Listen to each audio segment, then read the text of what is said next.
This is Smart Women, Smart Power, a podcast that features conversations with some of the world's most powerful women.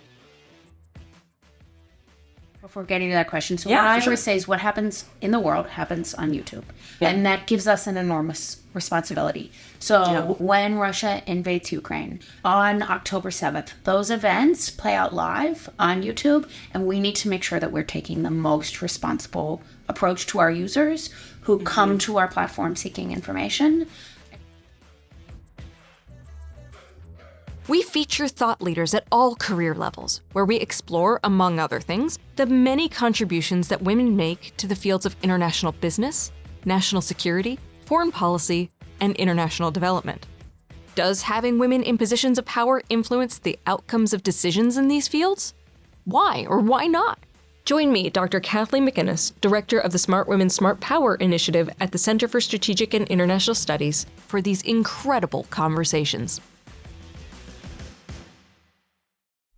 Hi, everyone. I am delighted to be joined today by Karen Courington, Vice President of Trust and Safety at Google, and Alexandra Veitch, the Director of Government Affairs and Public Policy at YouTube. So we're here at the Halifax International Security Forum in the cold, rainy Great White North.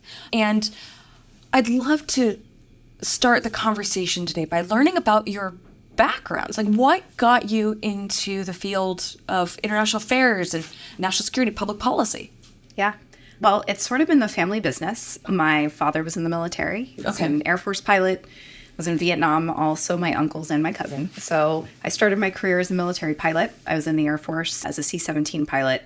So started my career as a pilot, and I was number 9 in the family, but the first woman to go into the military, and that was really what I wanted to do. Spent my early career flying to Iraq and Afghanistan in my 20s, and then made a shift to go into Washington to do more national security policy and spent some time at the Pentagon and also Capitol Hill. Yeah. And then... So where in the Pentagon were you? I was in OSD. I was a Presidential Management Fellow from, I guess it was 2010 to 2012. Okay.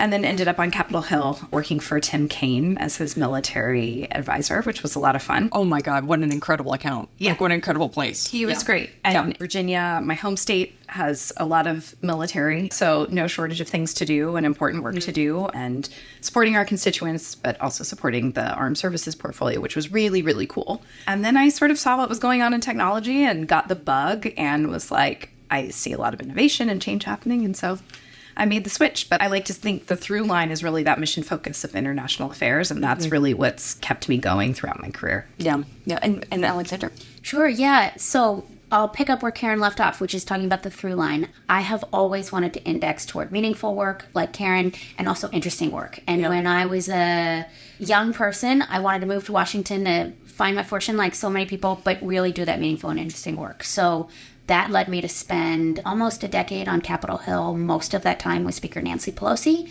And then in 2012, going to the Obama administration, where I was a Deputy Assistant Secretary for Legislative Affairs at the Department of Homeland Security. I was responsible for liaising with the House of Representatives and thought I would stay there through the end of the Obama administration until I got the call that you could never say no to, which is, would you consider coming to the White House? So President asks you. Wow. You do a thing. Yeah. And I like the way you described that. It didn't go exactly that way.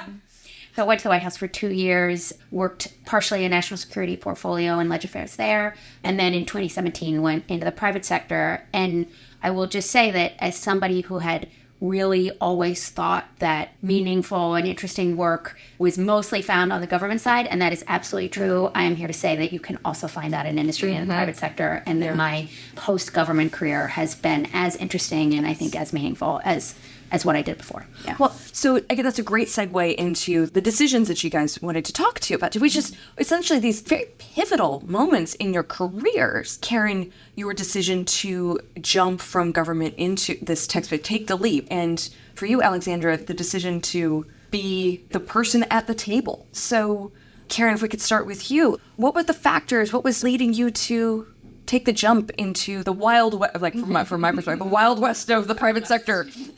Well, like Alexandra, I think being really guided by a mission and the meaningful work and meaningful problems. I've really sought out interesting problems and had questions in my mind of like, what would it be like to work on this? What would it be like to work on Capitol Hill on decisions to go to war? Authorization for use of military force, which I got to work on for Tim Kaine, which was an absolute dream to work on that problem after having served in war. Yeah. And so I started to see what was going on in technology and seeing the innovation that was happening. And this was post-Arab Spring, which I think was around 2011 or so, and seeing, wow, this is really powerful technology and powerful tools.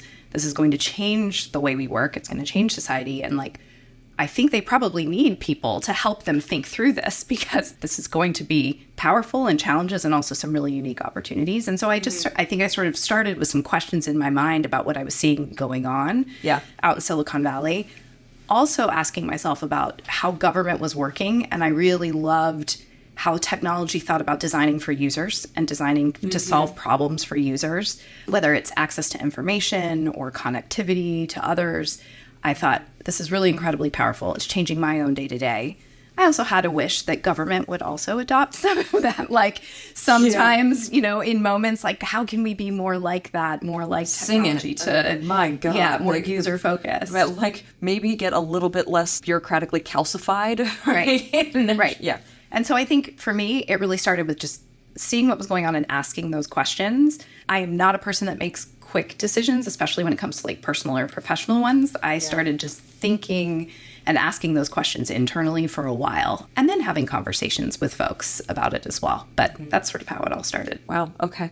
And then, Alexandra, you went from supporting folks at the table to being the person at a really big table. Could you tell us a bit about that? Sure, yeah. So many years staffing hearings, supporting principals at congressional hearings. When I was at DHS, we were the agency that testified the most because of split jurisdiction across Congress. And so spent many years in that first chair immediately behind the principal. And in 2021, after 13 months at Google, though interestingly, never once setting foot in the office because height of the pandemic, we were asked to testify before the Senate Judiciary Committee to talk about algorithms, which is, I actually sort of see that topic as a precursor to some of the anxiety that Congress, regular folks feel today about generative AI. And so how algorithms work, how our platforms use them, how we recommend content to our users on YouTube. And just frankly, this was a really scary thing, going from being in that first seat behind the principal to sitting at the table, but also a real career-making moment for me. Even changing my own self-perception about what I was capable of.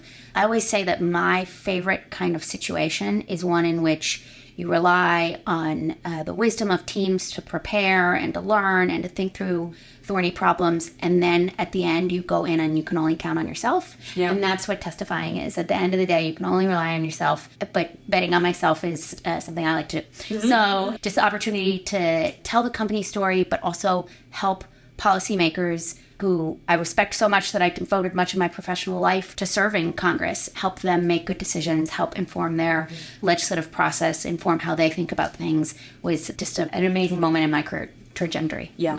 So we're here at Halifax, the International Security Forum, and your organizations are on the front lines of information, disinformation. This is a very broad question, but what are the key things we should be thinking about when it comes to strategic competition, disinformation, and the role of incredibly powerful search engines? Yeah, I think first and foremost, we think about the company mission and trustworthy, accessible, authoritative information that's going to be helpful to users. Yeah. And I really find in our work that guides our work each and every day, and ensuring that our products, our services are providing that helpfulness and that trustworthy information to users. And so then I think about, what does that mean in the context of Halifax, where we're talking about whether it's crisis moments or security and safety.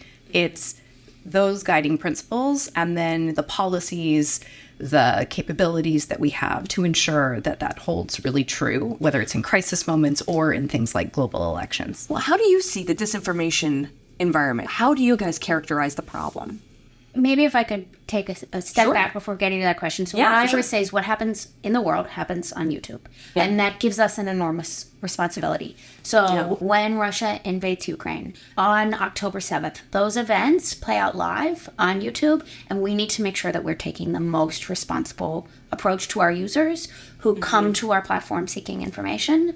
And so there's a couple ways we approach that. So first of all, on YouTube, we have what are called community guidelines. Just because something happens in the world or is thought in the world doesn't mean it belongs on YouTube. We have content policies in place that allow us to remove content in moments like this, whether it's gory conflict, content that promotes hate and harassment. But we also have a responsibility to elevate authoritative information to our users. And that is one of the ways I think that you attack the misinformation problem, by ensuring that the recommendations that our users receive, the search results that they receive when they're looking for information on YouTube, index toward authoritative, trusted sources, news sources, other organizations. And I would say those principles hold true across our products. The way it manifests across products is very different. It's going to look different across YouTube than it might on search, but the authoritative, helpful, trustworthy information is a guiding principle. And then, as Alexandra noted, having our content policies in place and the expertise of our teams, which have been doing this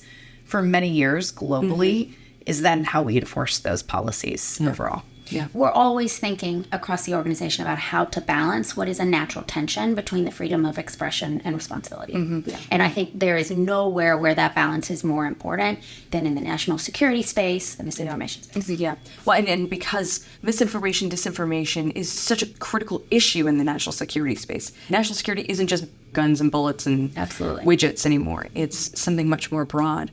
And you guys are on the front lines in so many ways. So to conclude our conversation, I'd love your thoughts on whether you feel that your gender as women affected the decisions you took that we referenced earlier and your leadership styles. And if so, why?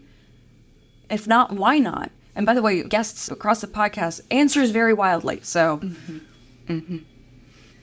it's such an interesting question. I think the early part of my career, I was often the only woman in the room, the only woman in the cockpit, the only woman in my pilot training class. When I got to the Pentagon, I was the only woman in my group of fellows, and I sort of looked around and said, what has happened in the past 10 years? Where's the progress I've heard so much about? At the same time, though, I will say, I think that prepared me to really know myself and often be really thoughtful about the role that I played and be really deliberate about the leadership role that I took, because I knew that often if I was vocal, it was scrutinized, you know? And so being in those spaces, it kind of felt like being in a fishbowl in the military. I will say I have a core group of friends, women pilots, who I still rely on for a lot of advice, and they are some of the few that really understand that same experience. But I think that kind of scrutiny and feeling a little bit lonely early in my career was like, okay, well, I'm really going to trust myself, as you said, and I'm going to bet on myself, and I'm going to make hard decisions, or I'm going to take risks, or I'm going to take chances, because really, how hard can it be? And also this, I'm going to learn something when I step outside of my comfort zone, because I was like, I'm already outside of my comfort zone each and every day. I'm learning a ton. I'm learning a ton about me. And most importantly, I'm contributing in a way that is really important and meaningful, coming back to that problem-solving notion. So I do think that that early situation has shaped, for me going forward, the willingness to take bigger risks, bet on myself, as you mentioned too, and say like, okay, what's the worst that can happen? I'm going to take a risk here. I'm going to take a leap across industries, across the country with no job, and I'm going to see how it works out, but I'm going to learn something. It's going to be hard, but I'm going to learn it. And I do think that shaped me in that way. So I will say I sort of had an opposite experience from Karen in that I had the privilege of working for exclusively amazing, strong female leaders until pretty late in my career. So I started my time on the Hill with Senator Barbara Mikulski, trailblazing first Democratic woman elected in her own right. I'm from Maryland. Oh, you know, you're BAM, as they say. And then Speaker Pelosi. I then went to the Department of Homeland Security and worked for Secretary Janet Napolitano. And so when Secretary Jake Johnson was confirmed in 2013 and I was in my mid-30s, I said to him, I just want you to know you're the first man I've ever worked for. Wow. And his response was beautiful. He said, America, what a great country. But so I had these really amazing examples and a diversity of what strong female leadership looks like. I will say, though, it has been my experience that sometimes women have to work harder to prove themselves. I think that is probably especially true in the national security space and the law enforcement space where I have worked. And if there is a benefit to that fundamental unfairness, and I don't want to suggest it's anything other than fundamentally unfair, I do think that has helped me as a woman to level up as a professional and just know that the standards are higher and work to meet and exceed them. I will also say as a woman leader at a tech company, though in the what I like to call the liberal arts wing of the tech company, so it's probably even harder on the engineering side. I am very conscious of trying to make sure that I have an inclusive leadership style that helps bring up a diverse group of new leaders with me. And I have had the benefit of both female and male principals who did that for me. I love that. I would love to add, I think what you touched on early on about the teamwork element has been there throughout my career, whether it's military, government, as you noted, or in tech. And I do think in national security in Washington, there's been more female leadership and certainly mentors that I've had the benefit of learning from. You mentioned Janine Davidson, who's wonderful. Yeah. And the unique opportunity to be a teaching assistant for Secretary Albright in grad school. And she has championed women throughout her career, and she's phenomenal, as well as the male leaders who have championed more diversity in their offices and bringing women up. And I'll say, too, I've experienced more, this is probably not the perception of tech, but I've experienced a lot of female leaders, really strong leaders in their roles, and really diverse teams, diverse global teams in these tech companies that are working together to solve hard problems. That's just phenomenal. And I think some of the magic of Google and YouTube is the global nature, the diversity of the teams, and bringing those teams together to solve the hard problems. And if I could just add one thing, one of my strengths that I like to think of is I have good focus, can get a lot done in whatever amount of time. I will say that has only increased by having children. And that, sing it. So I'm in the blur, right? I don't even know. Yeah, 2 under 2. Oh, you are really. I'm in the thick of it. Yeah. Wow. Okay, so I have a 4.5-year-old and a 1.5-year-old, and also feel like that's blurry. But I really feel badly saying that to you, Explorer over there. I don't think the blur goes away. I have a 5 and a 7-year-old. I still feel blurry. I hate to say it. Blurry gets a little clearer. Okay. What I would say to you and to other women who may be feeling blurry or may be thinking about what shape they want their families to take, I will say that being a mother has made me a better professional and has strengthened my focus, strengthened my effectiveness, and I also feel very grateful to work in a place where I think that perspective of having a family and family obligations is really valued. Absolutely. That's true. Yeah. Absolutely. Well, thank you so much for joining us, and thank you for everything you're doing. Thank you. Thanks for hosting. Yeah. Subscribe to the Smart Women, Smart Power podcast on Apple Podcasts, Spotify, or wherever you listen to great content. Be sure to follow us on Twitter @SmartWomen, or you can follow me on Twitter @KJMcInnis1. Thanks for listening, and join us next time.